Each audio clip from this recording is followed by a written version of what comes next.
one of the favorite parts of trials for many lawyers is opening statement.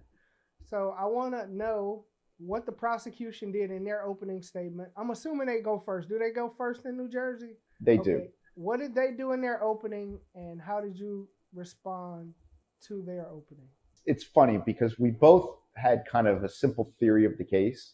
And their theory of the case was, in essence, it was his car. He admitted ownership of the car, and the gun was found there, and his DNA was on the trigger. And, their opening was longer than that, but in essence, that's what it boiled down to.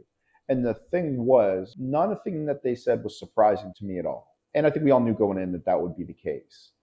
The one advantage I had was that they really didn't know where I was going to go with it. And I think from the beginning, they assumed because, they knew that there was going to be secondary transfer, and I was going to argue secondary transfer for the DNA.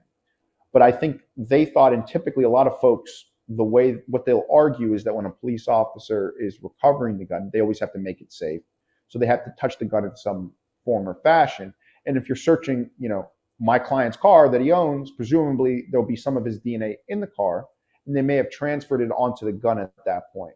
The problem was when I was looking at the video and I was thinking about going down that route before trial, it didn't explain necessarily that in terms of the fact that there would be DNA on the trigger. And I think, to be honest with you, my theory was, and my arguments were more accurate in line with kind of the evidence.